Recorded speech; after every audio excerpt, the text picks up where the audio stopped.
I never believed in signs. I wasn't superstitious or prone to conspiracy theories. But after what happened, I don't know how anyone could ignore the signs. It was Valentine's Day, a day that always made me feel odd. The pressure, the expectations, the force-fed romanticism that didn't quite sit right with me. I had just moved into a small apartment a few weeks prior. I was starting fresh. New city, new job, new life. The last thing I wanted was to deal with unnecessary drama, and that included anything to do with love, especially on this day. I had just finished my shift at the bookstore and was walking back to my apartment when I noticed the envelope. It was tucked neatly under the door. Nothing too unusual, except that it wasn't addressed to anyone. No name, no handwriting, just a simple, pristine white envelope. I was too tired to think much of it at the time. I picked it up and carried it inside. Once I was in, I placed my bag on the kitchen counter and took the envelope to the couch. My curiosity got the better of me, so I carefully opened it, expecting maybe a flyer for a local event or an advertisement. But there was nothing inside, just a small piece of folded paper. I unfolded it, and my stomach dropped. The note inside wasn't written in ink, but in something darker. Redder? Blood? I didn't want to think about it, but the words were unmistakable. "I've been watching you. Happy Valentine's Day." I froze. My mind raced. Who would leave this? Why? I was alone. I didn't know anyone in this city yet. No one had even gotten me a card, let alone this cryptic message. I stood up, heart pounding.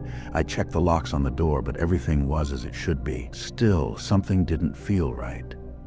I felt eyes on me. I don't know why, but the weight of that note made every sound, every creak of the floorboards, every gust of wind outside seem amplified. I turned on the TV, trying to shake the feeling off, but the message lingered. The note was still on the table. I kept glancing over at it, as if the words might change, or perhaps reveal some hidden meaning, but no. The more I stared, the more unsettled I became. The feeling that someone was watching didn't subside. That night, I decided to sleep with the lights on, something I hadn't done since I was a kid. But as the hours passed, sleep became impossible. I kept hearing noises, scratching, tapping, faint whispers that I couldn't explain. I pulled the covers up tighter, telling myself it was just the house settling, or maybe my imagination running wild.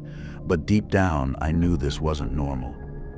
Around 3 a.m., the scratching sound became louder, more insistent. It was coming from the window. I couldn't ignore it any longer.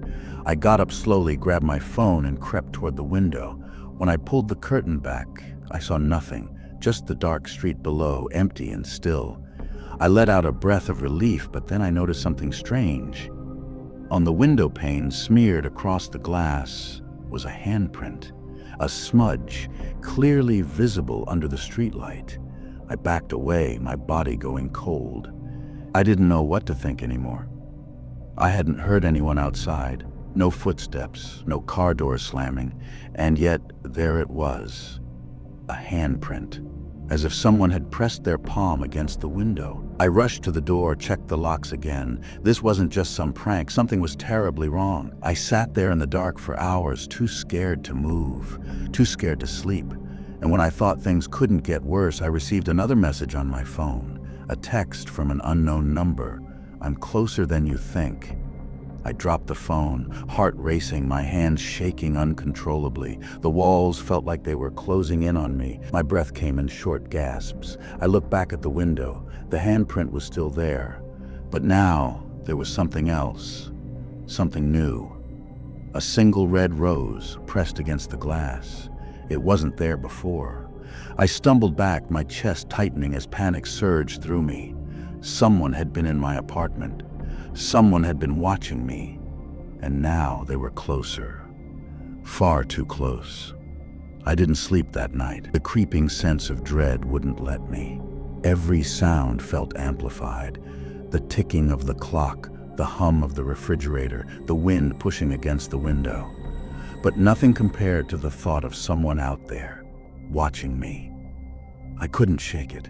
The next morning, I hesitated. Should I call the police? I didn't know how to explain the handprint or the note. They would think I was crazy, or worse, attention-seeking. So I kept it to myself, deciding it was best to just go about my day and try to forget. But how could I? I left the apartment reluctantly, walking to work with my eyes darting around. Was someone following me? Was I being paranoid? I had no real proof of anything.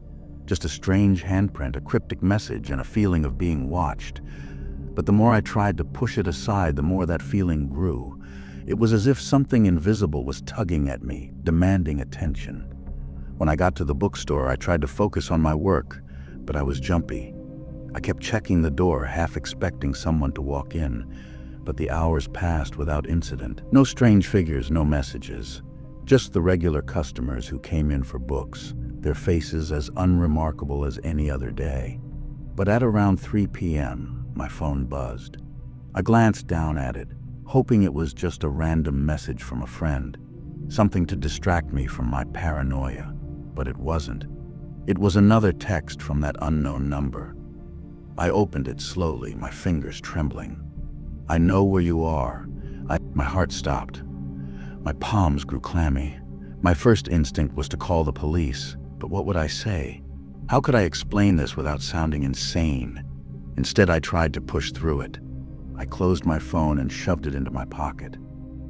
I needed to focus. I couldn't let whoever was doing this control me. But no matter how hard I tried, I couldn't ignore the thought that I was being hunted. The words replayed in my mind like an echo, growing louder and louder. "I know where you are." At 6 p.m., I decided to leave early. The bookstore was quiet and I wasn't in the mood for small talk. I didn't even lock up properly. I just needed to get home, lock the doors, and breathe. The walk back felt different. I couldn't explain it, but the air seemed heavier, thicker. It was like something was following me, lingering just out of sight. I quickened my pace, trying to convince myself it was just my nerves getting the better of me. When I reached my apartment, the front door was ajar. I was sure I had locked it, but there it was, slightly open, as though someone had gently pushed it. I froze in the hallway, every muscle in my body stiff with fear. My heart pounded in my chest, but I couldn't bring myself to move. The apartment was dark, too dark. I didn't turn on the lights. Something told me not to. I crept inside, my footsteps barely making a sound as I approached the living room. Nothing looked out of place at first glance, but then I noticed it. On the coffee table, another envelope. This one, though, was different. It wasn't white like the last one. This one was dark red, almost like blood. I could feel my throat tightening as I reached for it. Inside was another note. "You can run, but I'll always find you." I dropped the envelope, my hand shaking uncontrollably. My breath hitched in my throat, and for a split second I thought I was going to pass out. The room seemed to close in on me. I couldn't breathe. I needed to get out, to leave, but my legs wouldn't move. Then I heard it, the faintest sound, scratching like nails against the wall. I whipped around, heart racing. The apartment was still empty, but the feeling of being watched was overwhelming. I turned back to the window. The handprint was gone, but in its place was something far worse. Another rose, this time with a note attached. "I'll be waiting for you." I turned and ran out the door, not even bothering to lock it behind me. I didn't care anymore. I needed to leave. I didn't know where I was going. I just needed to get away from the apartment, from that feeling. The stranger's shadow was everywhere. I didn't even think about calling the police anymore. What could they do? Who would believe me? Instead, I walked through the dark streets, unsure of where I was going, but desperate for escape. I couldn't stop looking over my shoulder, couldn't shake the sensation that someone was right behind me, their eyes boring into my back. And then, just as I rounded the corner, I saw him, the man from the window. His face was twisted into a smile, a horrible, cruel grin. He stepped forward and I froze, my entire body trembling. "I told you I'd find you," he said, his voice cold and detached. I didn't have time to scream. I didn't have time to do anything. The next few days were a blur. I didn't return to my apartment. I couldn't. I stayed with friends, bouncing from one place to the next, hiding, always looking over my shoulder. The feeling of being hunted never left me.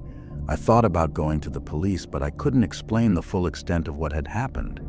How could I say someone was sending me notes, leaving roses, watching me, without ever speaking a word? It all seemed impossible, but the fear, that gnawing, gut-wrenching fear, it was real. It clung to me like a second skin. It had been almost a week since I last saw him, the man from the window. And yet every time I closed my eyes, I could still picture his face, the cruel smile stretched across his lips. His voice echoed in my mind, a constant reminder that he was still out there, still watching. I couldn't understand why. What had I done to deserve this? I never had enemies, never even thought I had anyone who would want to hurt me, so why? Why me? On the 6th night of my self-imposed exile, I decided to return to the apartment. I wasn't sure what I was hoping for. Closure, maybe? I knew it was risky, but I needed answers. I needed to know if he was really gone or if he was still hiding somewhere, waiting for the right moment. I took the long way around, avoiding any familiar streets, trying to reassure myself that no one was following. The last thing I wanted was to lead him straight to me, but the closer I got to the building, the more the dread grew inside me. My heartbeat quickened. I was hyper-aware of every sound, every movement. I could swear I heard footsteps behind me, but when I turned, there was nothing. When I finally reached the front door, I paused. The hallway was dark, the same dark hallway where everything had begun, where everything had changed. I could barely bring myself to push the door open, but I had to. I had no choice. Inside, everything looked the same. The furniture was in place, the same mess I had left behind, but as I stepped further inside, I noticed something different. There on the kitchen counter was a fresh bouquet of roses, perfectly arranged. I didn't need to look twice to see the familiar dark red petals. My stomach turned. A note was tucked between the stems. "I told you I'd be waiting. You can never run from me." I froze. I didn't know whether to scream or run. My hands shook as I stared at the note. It was his handwriting, exactly like before. The same chilling, cold words. I glanced around the apartment, heart pounding. Was he here now? Was he watching me? The door slammed shut behind me, making me jump. My blood ran cold. I spun around, and there he was, the man from the window, standing in the doorway, his eyes locked on mine. "I knew you'd come back," he said, his voice like ice. "I knew you couldn't stay away." I backed away, every instinct telling me to run. But I couldn't. My legs felt like they were made of lead. I couldn't tear my eyes away from him. "Why are you doing this?" I whispered, my voice barely audible. "What do you want from me?" He smiled. It was the same twisted grin. "I don't want anything. I already have everything I need." I didn't understand. "What do you mean? Who are you?" "You don't remember me?" he asked, his voice almost playful. It's funny how quickly people forget. And then it hit me, the sudden flash of memory, his face. It was blurry at first, but then it became clear. He wasn't a stranger. I knew him. Years ago, when I was younger, I had been in a brief, toxic relationship. He was the one person I never thought about again. The one person who had always lingered at the edges of my mind, but I had buried it, pushed it down, convinced myself it was over. The one person I should have never let go, and now he was here, still obsessed, still watching, still waiting for me to come back into his world. I felt my breath catch in my throat. You're the one from my past, aren't you?" He stepped closer, his eyes never leaving mine. "I'm the one you left behind, the one you forgot." But I turned and ran. I didn't think, didn't stop to make sense of it. All I knew was that I had to escape. I sprinted out of the apartment, not even looking back, not daring to. I didn't stop until I reached the street. My body was trembling, my lungs burning with every breath. But when I looked behind me, there was no one, no man, no shadow. It didn't matter. He didn't need to chase me. He'd already won. It's been 3 months since that night. 3 months since I last saw him, and yet every day feels like I'm still being watched. The fear hasn't gone away. I think about it constantly. His twisted smile, his chilling words, the note he left behind. And though I never saw him again, I know he's still out there. I'm living a different life now, trying to put the pieces of my world back together. I moved far away from the city, to a small town where I could start fresh. I found a new apartment, but it doesn't feel like mine. It's just a place I exist in, a temporary haven from the nightmare I'm still running from. I try not to think about him. I try to move forward, but every creak in the floorboards, every knock at the door, every stray shadow, it all brings me back to that moment. At night, when I lie in bed, I listen for footsteps outside. I know it's irrational. I know I'm being paranoid, but I can't help it. I know how far he's willing to go. I know he'll find me again if I let my guard down. The worst part is that I never truly left him behind. I never really escaped. The memories are always there, lurking just beneath the surface, ready to rise up when I least expect it. His obsession with me, it's never going to fade. He's never going to let go. And then one evening, just as I was starting to convince myself that maybe, just maybe, I could begin to heal, it happened again. I had just come home from a long shift. The apartment was quiet, too quiet. The air felt thick, like something was pressing in on me. I stood in the doorway for a moment, uncertain. But then I noticed it. On the kitchen counter, a single rose. I stood frozen, my heart pounding in my chest.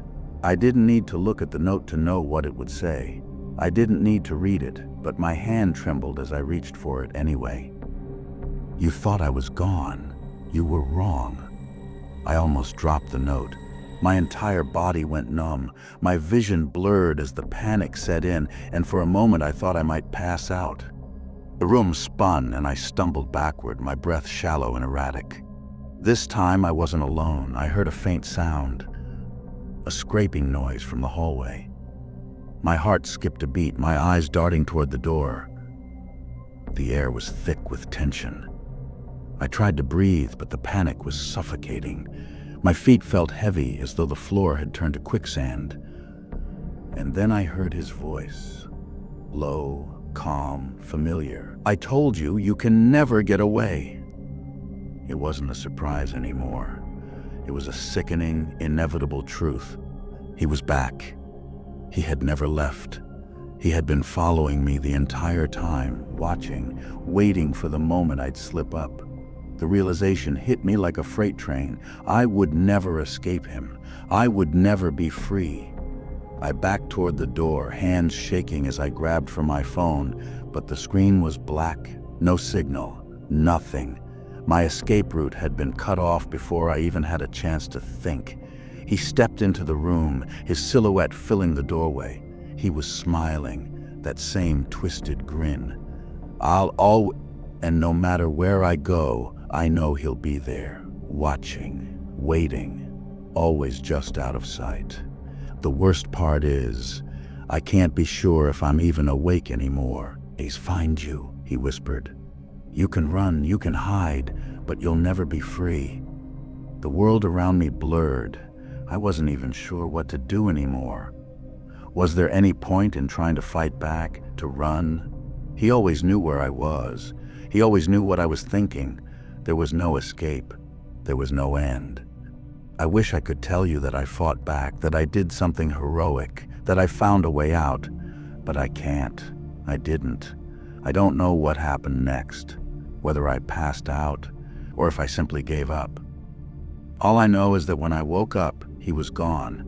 The apartment was empty, the rose still sitting on the counter. But I knew better now. He wasn't gone, he was just waiting. Waiting for me to make another mistake, waiting for the right moment to strike again. I never believed in ghosts. I never believed in things that go bump in the night. But now I know that sometimes the real horror isn't supernatural. It's the people who won't let you go, the ones who haunt you. Not with their presence, but with the knowledge that they'll always be just a step behind, waiting for you to sleep. Valentine's Day had always been a reminder of the best parts of my life. The years I'd spent with Jenny were always filled with roses, chocolates, and love notes. This year was no different. Or at least, it started out that way. I picked up my bouquet of red roses from the corner store, knowing Jenny would love them. Her favorite flowers, always red, always fresh, always perfect. The evening felt like it would be just another romantic night. Dinner reservations were set at the local Italian place we loved, the one we'd been to on our first date. We'd always joked about it being our place. It had that cozy, unpretentious vibe, just enough to make it feel special, without trying too hard. But as I walked up the stairs to our apartment, I noticed something strange. There, on the landing of the staircase, was a single red rose. I froze, my heart picking up pace. Was this some kind of prank? I looked around, expecting to see someone, maybe a neighbor pulling a weird Valentine's stunt, but no one was there. The air felt colder, and I shook off the unease creeping up my spine. I entered the apartment trying to brush off the strange feeling. Jenny wasn't there yet, so I set the roses on the kitchen table and started setting up. As the clock ticked down to dinner, I felt this gnawing sensation in my gut. Something wasn't right. When she walked in, she was holding a rose in her hand. A single red rose. She looked at me, confused. "Did you leave this outside?" I shook my head, and we both stared at the identical rose she held. Then something weird happened. She smiled, but it wasn't her usual smile. It was unsettling. "It's not your rose, is it?" she said softly, her voice trembling slightly. I didn't get it. She seemed a little shaken, but the night had just started and I wasn't about to let this ruin what was supposed to be a special evening. As we sat down to dinner, the doorbell rang. It wasn't even a proper knock. It was the kind of sound that made my blood run cold. I opened the door. There was no one there. Just another red rose on the doorstep. At first, I tried to chalk it up to some strange coincidence. Maybe it was just a neighbor or some weird joke. But that feeling in my chest, that cold, hollow sensation, wouldn't leave. We continued with dinner, but Jenny was quieter than usual, almost too quiet.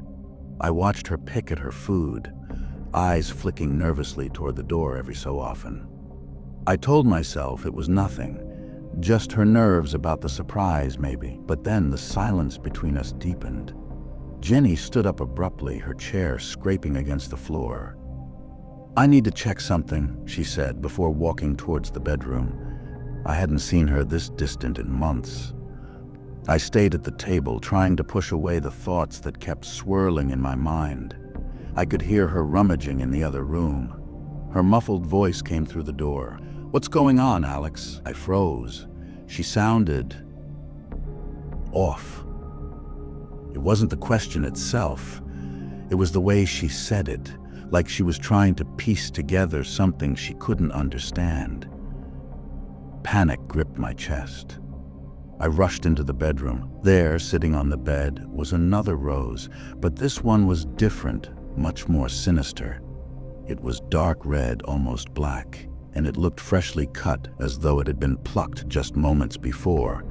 My heart sank. Jenny's face had gone pale, her eyes wide. "Alex, I didn't buy this. I didn't put it there," she whispered, her voice cracking.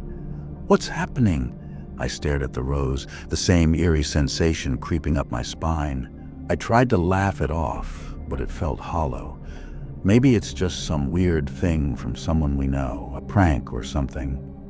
But when I turned to the window, I saw a shadow move outside, just past the curtains. A figure, dark and indistinct, lingering by the streetlight. "Who's out there?" Jenny's voice shook with fear. My heart was pounding in my ears. I hurried to the window and peered outside. No one, but that shadow, I could have sworn it was there for a second longer than it should have been. The tension in the room thickened. I looked back at Jenny, her face pale with terror. Something was terribly wrong, and I didn't know how to stop it. The night dragged on in an agonizing silence. We didn't speak much after the shadow at the window, both of us trapped in our own spirals of fear and confusion. Jenny had insisted we leave the apartment, that we go out to the car and just drive. Anywhere. But as we tried to leave, the door wouldn't budge. It was stuck, like something was blocking it from the other side. My mind raced with the possibilities. Was someone messing with us? Had someone broken in while we weren't paying attention? I tried to force the door open, pushing and pulling with all my strength, but it didn't move. That's when I heard the sound again. The soft tap, tap, tap against the door. My blood ran cold. It wasn't the wind. It was too deliberate, too rhythmic. Someone or something was outside. I turned to Jenny, but she was no longer in the room. I panicked. I ran through the apartment, checking every room, calling her name. She wasn't there. I couldn't hear her breathing, couldn't hear any movement at all. I checked the kitchen, the bathroom, the closets. Nothing.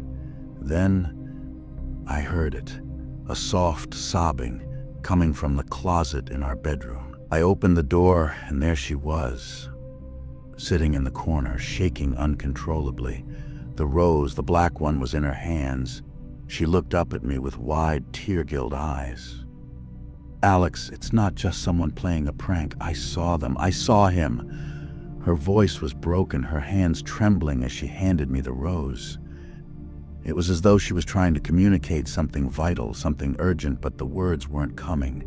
"Who, Jenny? Who did you see?" My voice was barely above a whisper, as if saying it out loud would make it real. She took a shaky breath and pointed to the window. There, standing in the dark, was the figure I had seen earlier, the shadow. But now, it was clearer. A tall man dressed in all black, his face hidden beneath a dark hood. His presence was oppressive, like a weight pressing down on my chest. He didn't move. He just stood there, staring at us. My body went numb. Jenny began to cry harder, and I could feel my own panic rising, crawling up my throat. "What do we do?" she whispered, her voice barely audible. I reached for my phone, but before I could dial, the figure outside stepped forward, moving toward the door with deliberate slowness. The sound of his boots against the pavement was deafening in the quiet of the apartment.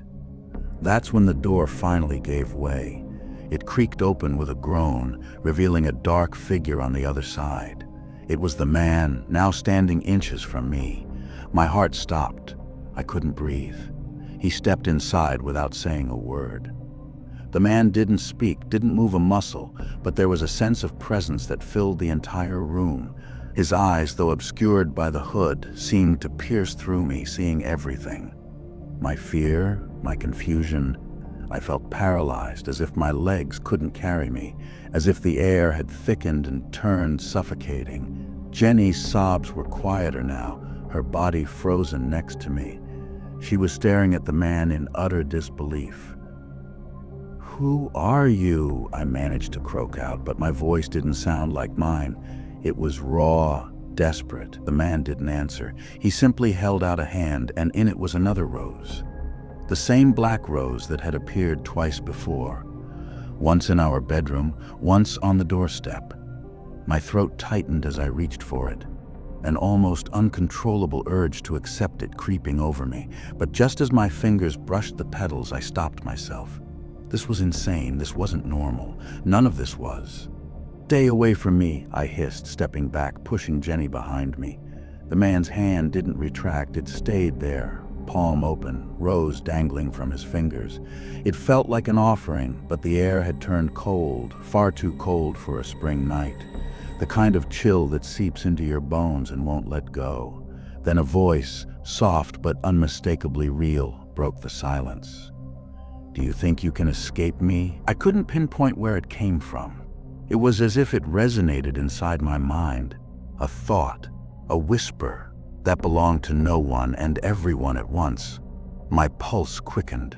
I glanced around, my eyes desperately searching for any exit, but the door, the only way out, had already slammed shut. Not in the way a door might close from a gust of wind, but with the force of something unseen, something that was now sealing us in. Something that was now sealing us in. The man took a slow step forward, his figure moving in a way that shouldn't have been possible. It was like he wasn't walking. He was gliding. He came closer to Jenny and me, and I could feel the tension in the room heighten, the air becoming thicker, harder to breathe. I felt my feet moving against my will, drawn toward the man like some invisible string was pulling me closer. Jenny tried to scream, but no sound came out. My head swam, my vision blurred. The last thing I saw before I collapsed was the figure placing the black rose in Jenny's trembling hands. And then, nothing.